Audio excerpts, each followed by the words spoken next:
A museum guide touches a cursed obsidian mirror. Suddenly, light flickers. Her reflection vanishes. Whispers crawl into her head. She's pulled into a realm of ash and darkness. No sky, no time. Statues breathe. A masked figure whispers her name, Zodal. The ground cracks open. Shadows chase her, silent but furious. She runs, slips, breath-catching. Just as they close in, a stranger appears. Pale eyes, black cloak, Cain. No explanation, just run. They dive into tunnels, blue fire lighting their way. She's trapped in an ancient rite. One way out, survive the dead, face the unknown, and confront a forgotten part of herself. I never thought an ancient mirror would change everything. It looked harmless, a polished obsidian slab locked behind thick glass in Hall B. But that day, something felt off. I was guiding a school tour, and my reflection didn't blink when I did. At first, I blamed the lighting, but when I passed again later, alone, my reflection was gone. Just black stone, smooth and endless. I stood there too long, drawn in. The room got colder. Then I touched it, only for a second. My chest tightened. The lights above flickered. There was no sound, but I heard something deep in my head, a whisper dragging syllables I couldn't understand. I stepped back, heart racing. A security guard passed, didn't notice anything wrong, but I couldn't stop thinking about it. That night, I returned to the exhibit, alone. The museum was locked, but I had keys. I told myself it was just curiosity, maybe even a dream. But deep down, I knew something had followed me home from that mirror. The air around the mirror was heavy. I called out, quietly, no answer. My breath fogged in front of me, even though the room wasn't cold. I reached out again, and this time it pulled. I fell through, not like falling downstairs, more like sinking through oil. My ears rang. Everything was black until I landed hard on cold stone. The air smelled of ash and metal. There was no sky, just a red glow bleeding through thick clouds. I stood up, dizzy. Statues with hollow eyes surrounded me. One moved. Its jaw cracked open slowly. A voice echoed, low, not human. I turned. A man in black armor stood behind me. His eyes glowed like embers, his face hidden behind a cracked metal mask. He said one word, soul. I didn't know the meaning, but I felt it, like my soul recognized something ancient. He raised his hand, and the ground split open behind me. Shadows crawled out. They weren't people. They had once been, maybe. Now their skin was like glass, stretched tight over hollow bones. Their mouths open, gasping but silent. I ran. I didn't look back. My lungs burned, feet slipping on broken stone. Then I heard another voice, a man's voice, calm, commanding. He stood beneath an archway, waiting. His name was Cain. He wore a tattered black cloak and had pale eyes that glowed faintly white. He didn't ask questions, just nodded and reached for my hand. I took it. He led me through tunnels lit by dim blue fire. He told me I had touched a gate, that the mirror was not just a reflection, but a relic. And I had been chosen to complete the rite. Chosen or trapped, I didn't know. I didn't care. I wanted out. But Cain warned me. The only way back was through Zodal's trial, through my own fear, and through the part of me I hadn't met yet. Under the tunnels, time didn't exist. The walls pulsed with quiet vibrations, like something alive moved just beneath the stone. Cain didn't speak much. He only glanced back every few steps to make sure I was still following. I didn't ask questions. My voice felt useless there. A girl was already waiting when we reached the broken arch. Younger than me, maybe 19, wrapped in layers of dark linen. Her name was Alira. She said she'd been here longer than she could count. She didn't remember the sky. Her voice trembled when she mentioned the Watcher. Cain's tone hardened. The Watcher doesn't forget. He smells regret. He finds weakness. I stayed quiet, wondering what he smelled on me. As we moved deeper, the tunnels narrowed. Alira said they used to be halls of prayer, long before Zodal twisted them. The stones hummed louder. My head felt heavy, like something was pressing from all sides. Cain led us to a chamber with markings carved into the ground. He said I had to step in, alone, that the trial wouldn't wait forever. Alira looked away. I hesitated. My hands were shaking. But the mirror back home had started this, and I needed to end it. I stepped in. The floor melted beneath my feet. I didn't fall. I sank. It was cold, not like ice, more like being forgotten. When I opened my eyes, I stood in my old apartment. The lights buzzed. My coat was still on the hook. I heard humming from the kitchen. My mom, she'd passed 3 years ago. But there she was, making tea. She didn't look up, just stirred and said, "It's not too late, Alyssa. You can still leave." I wanted to run to her, but something was wrong with the shadows around her feet. They weren't hers. Then the kettle screamed. The room twisted, her face blurred like wet paint. She turned, and her eyes were empty, just a reflection of my own. I blinked, and I was back. The markings were glowing. Cain was standing farther now, as if unsure I was still me. Illyra refused to look at me at all. He said I passed, but something had followed. That night we camped near a pit of silent statues. Their mouths were sewn shut with gold threads. Illyra watched over me as I tried to sleep. She whispered that if I dreamt of voices, I shouldn't answer. Cain sat by the edge, staring into the dark. When I finally dozed off, I heard soft footsteps, then a voice, unfamiliar and calm. He said his name was Eric, that he'd been waiting for me. I turned in the dream and saw him, young, calm, clean clothes that didn't belong in this world. He reached out and touched my shoulder. Everything went still, even the air. I woke up gasping. Illyra was gone. Cain stood over me, tense. Something had changed. The Watcher was awake, and it knew my name. We searched for Illyra all morning. Cain said nothing, but his eyes scanned every shadow. I tried calling her name, but my voice faded quickly, swallowed by the thick stillness of this place. Everything looked the same, but something felt shifted, like the walls had watched her leave. We reached a sunken bridge made of black stone. On the other side, a man stood waiting.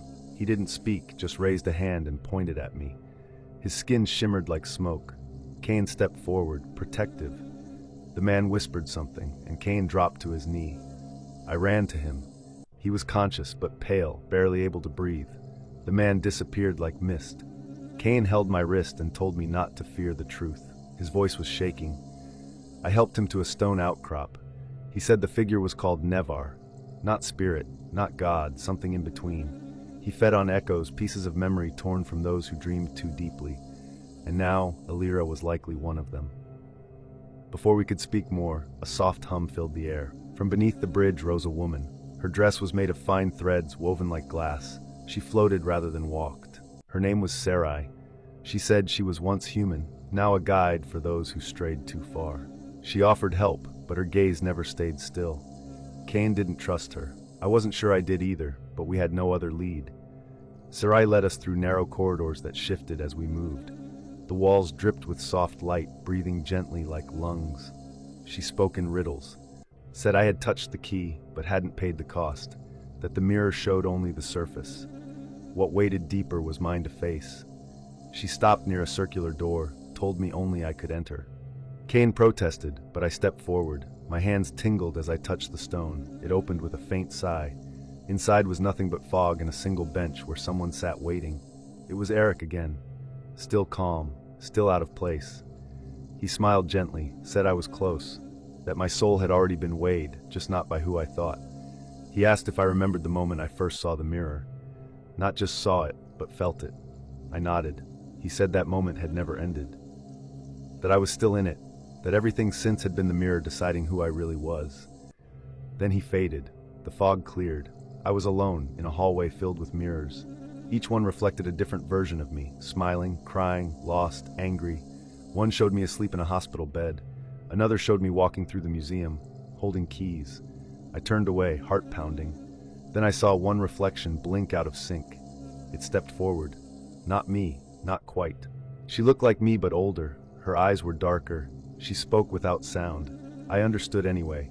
She said if I walked forward, there was no return. That truth was not freedom, but change. I reached out, fingertips meeting cold glass. My skin buzzed. The air thickened. Behind me, Cain's voice broke through, distant but steady. He was calling me back, but I couldn't move, because the version of me behind the mirror was reaching out too. And this time, she smiled, like she already knew what I would choose. I didn't cross the mirror, not fully, but something inside me did. When I blinked, the hallway was gone. Cain stood beside me, his face pale, like he'd seen me disappear. I couldn't speak. My voice felt wrapped in wool. He helped me walk. The ground tilted with each step. We didn't talk about what I saw, not yet. But his hand stayed close, just in case. We found Sarai waiting, her expression unreadable. She didn't ask what happened, just nodded once and turned. We followed her through a path lit by veins of soft green light. The walls had no edges, only curves like moving inside something ancient. We arrived at a large atrium where the air shifted constantly. It was quiet, but not still. A woman sat in the center. She had silver hair, draped in a cloak of pale blue. Her name was Hydra. She looked at me and said I was split. I didn't know what she meant. She said the version I touched in the mirror wasn't a reflection, it was a fracture. A version I buried long ago. The one who chose silence instead of truth. Hydra asked what I feared most. I couldn't answer. Not because I didn't know, but because I knew too well. Cain stepped forward. He said the trial was bending her too fast. Hydra just watched. Then she placed something in my palm. A shard, smarm. It pulsed like a heartbeat. She told me it was memory, locked away by force. If I wanted to return, I had to carry it without breaking. We left the atrium, but the air grew colder. Cain looked worried. Sarai paused, listening. She whispered one word, the Watcher. We moved quickly through corridors that never stayed the same. At some point, another figure joined us. A young man named Terran. He didn't say how he got there, just said he'd been following the echo. He said I was carrying it now, and that echo attracts what's been waiting. I wanted to ask more, but a tremor shook the ground beneath us. The walls flickered. Sarai vanished, not slowly, like someone flipped a switch. Cain grabbed my hand. We ran. Terran stayed close, scanning the dark behind us. Something was moving in the distance, not footsteps. Breathing, heavy and layered. Cain led us through a collapsed chamber. Terran stayed behind to seal it with a mark I couldn't read. I asked what would happen to him. Cain said nothing. I didn't ask again. We reached a spiral stairway carved into the mountain's edge. It wasn't stone. It felt like bone, smooth and oddly warm. At the top, I felt the shard in my hand burn faintly. We entered a chamber full of statues facing inward. In the center stood a mirror, the same one from the museum. Cain whispered that I had reached the origin, that this was where the first reflection was made. I walked forward, my hand still tingled. Inside the mirror, I saw myself standing still. But I wasn't alone. Eric stood beside her, and the reflection of Cain stood behind him, all unmoving. I looked to my side. Cain was gone. So was the room. Only the mirror remained, and the soft voice behind me said, "Now it's your turn." The voice behind me wasn't loud, but it settled in my spine. I turned slowly and saw a woman, tall, almost too tall. Her skin shimmered like mirrored stone, eyes silver, hair the color of ash.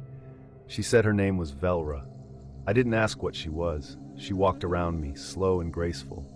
Her reflection moved differently than she did. She said the mirror was not a door but a test, that those who came here either remembered who they were or got rewritten. I told her I wanted to go back. She tilted her head and asked which version of me would return. That question landed harder than it should have. Velra gestured to the mirror. Behind the glass, Cain appeared again. So did Alira. Eric stood between them, holding something. It was the obsidian shard. I stepped closer. The mirror pulsed. Velra's voice softened. She said if I took the shard now, it would anchor me, but it would also close the path. I had to choose between truth and return.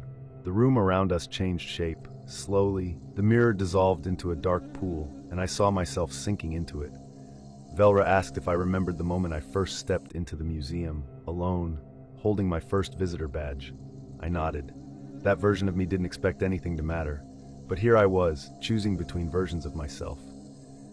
Then I heard someone behind me. I turned, heart racing. It was Terran. Somehow he'd followed me in. He didn't look surprised. He said Sarai helped him. Velra didn't react to his presence. Terran asked what I saw. I told him everything. He nodded slowly.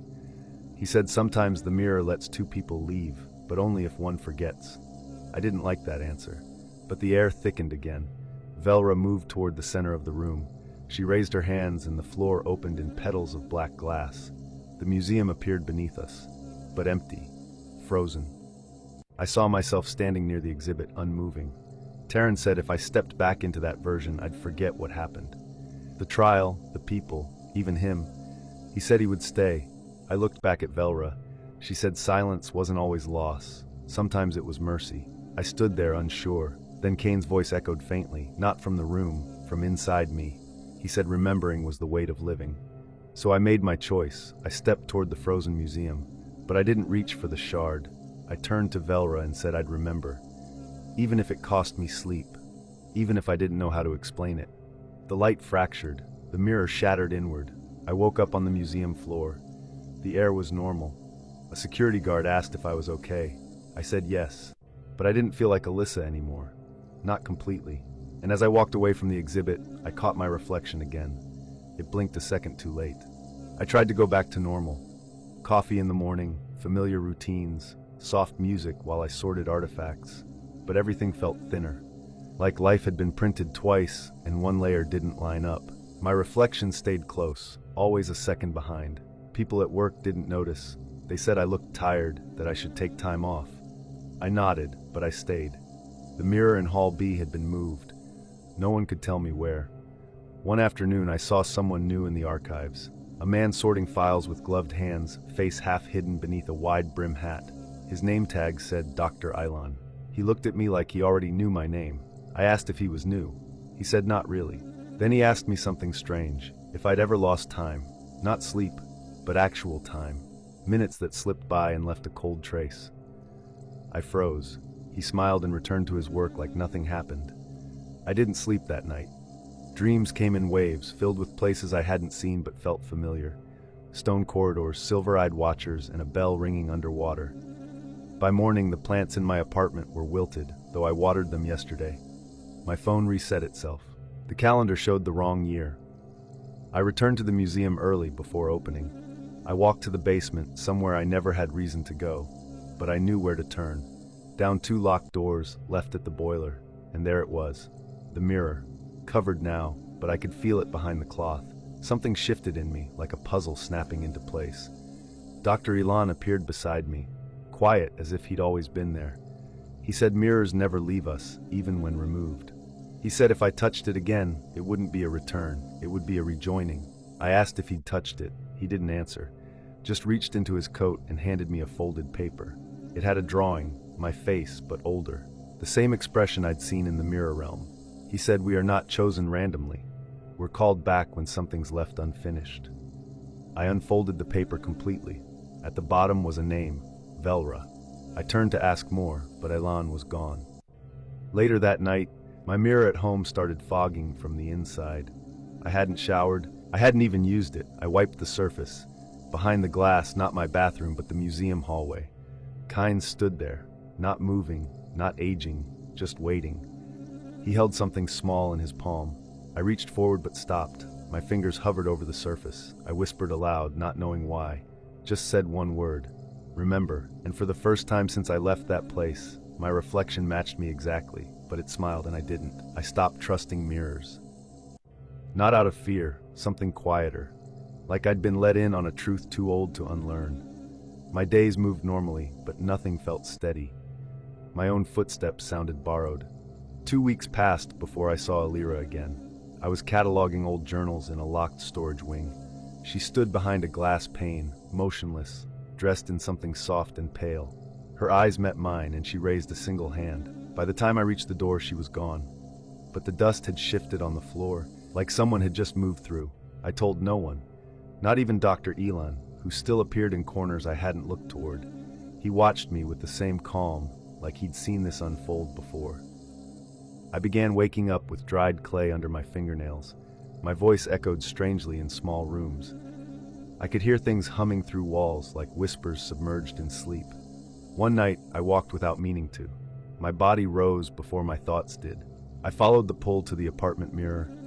No fog this time, just a familiar hallway and someone waiting at the far end. It was Eric. He looked older now, tired, like something had worn through him. He asked if I remembered why I came back. I said no. He said that's how forgetting works. It hides behind your choices. He told me the rite was still incomplete, that I'd carried it back with me. Not the shard, but the invitation. When I blinked, I was in the museum basement again. No noise, just silence stretched so thin it rang. Khan was standing near the wall, eyes closed. He looked peaceful. I stepped toward him, but my reflection in the floor moved before I did. She turned her head, staring directly up at me. Kane opened his eyes and said one word, remember. Everything fractured. Not painfully. Just like stepping through a veil I didn't know was there. Now we stood inside the mirror again, but it was different. No hallways, just a void and 3 figures ahead. Alira, Eric, and someone I hadn't seen before. A woman with dark braids and soft amber eyes. She introduced herself as Nile. She said she'd built the first mirror, not as a prison, but as a passage, until others learned how to trap reflections inside. She looked at me gently, said I was the last to carry choice into this place, that every version of me here had chosen something incomplete. I asked what she meant. She said the only way to close the mirror was to stand still, fully, to choose presence, not memory, not escape, not fear. Cain looked at me one last time, said his path ended here, that his form was bound to the right, not the world. I reached for his hand, but he was already gone. Alira turned away, fading into soft light. Eric stayed for a moment longer, then stepped backward into shadow. Niel waited. I didn't speak, I didn't move. Then I did something I hadn't done since this began. I breathed, slow, full, grounded, and the mirror blinked. It didn't break. It just stopped watching, and for the first time it was truly still. Sometimes I forget what day it is. Not from stress, but from a strange quiet that slips between moments. I'll be brushing my teeth or folding a shirt, then realize I've been standing still for 10 minutes, staring into nothing. The mirror hasn't moved. It just exists now, like furniture. But every so often it shifts slightly, not in space, but in mood. Light bends wrong across it. My reflection lags, then catches up like nothing happened. I asked Dr. Ilan if this would stop. He said the right leaves echoes. He said I'd made a choice most don't remember making. That's why I still hear them. Not voices exactly, just soft sounds in corners, like pages turning or fabric dragging. I've come to recognize one of them. It's Nile. I see her sometimes, in windows or puddles. She never speaks, just watches like she's waiting for me to understand something I haven't. I saw Alira once more briefly outside the museum. She was across the street looking up at the building. She didn't wave, just nodded once, like an old friend acknowledging a shared secret. I think she chose to stay. Or maybe she couldn't leave fully. Either way, she looked at peace. Eric appeared in a dream again. He sat across from me in a subway car that wasn't moving.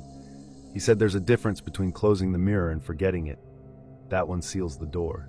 The other buries it under silence. I asked him which I did. He didn't answer. But as the train began to move, he stood and walked through the wall like it wasn't there. The next morning, my museum badge was missing. I hadn't worn it in weeks. I checked drawers, bags, even the trash. Nothing.